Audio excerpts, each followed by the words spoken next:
Bem, pessoal, um amigo pediu aí para desenvolver um projeto para ele, para fazer o levantamento de um projeto para um motor de bicicleta.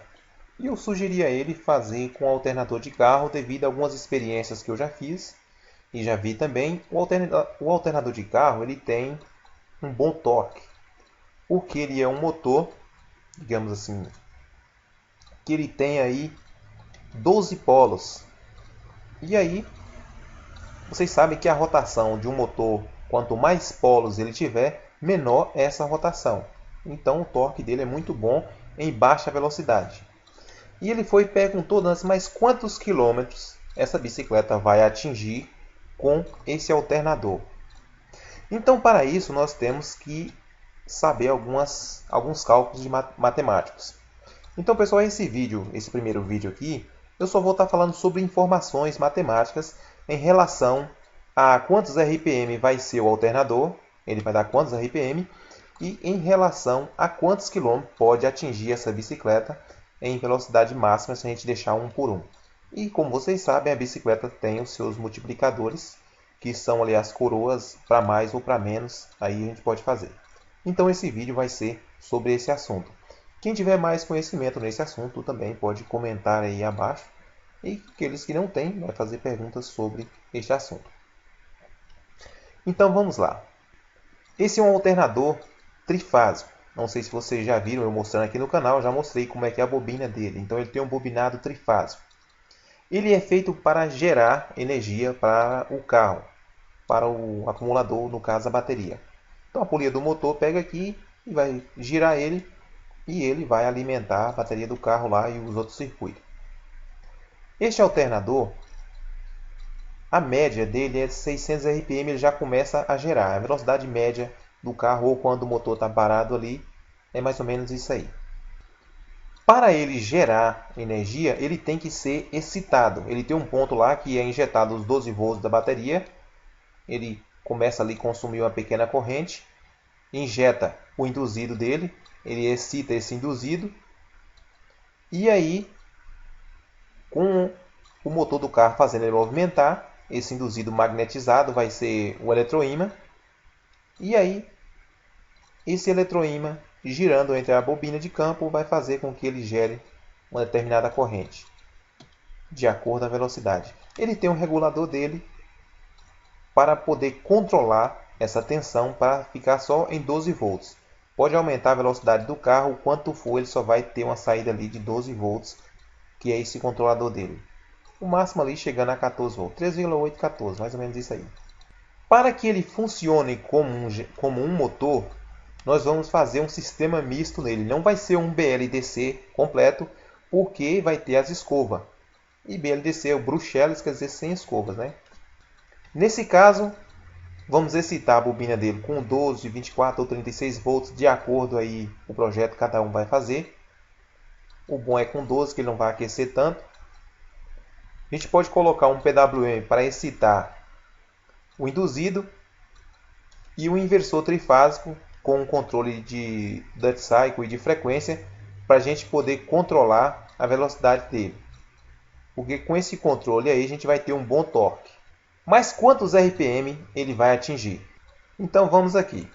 120 é uma constante para a gente saber a velocidade de um determinado motor. 120 vezes a frequência. No caso aí vamos colocar uma frequência de 60 Hz. 60 Hz. Então dá 7.200 RPM. Agora dividido pela quantidade de polos que esse motor tem. No caso do alternador, dividido por 12 polos.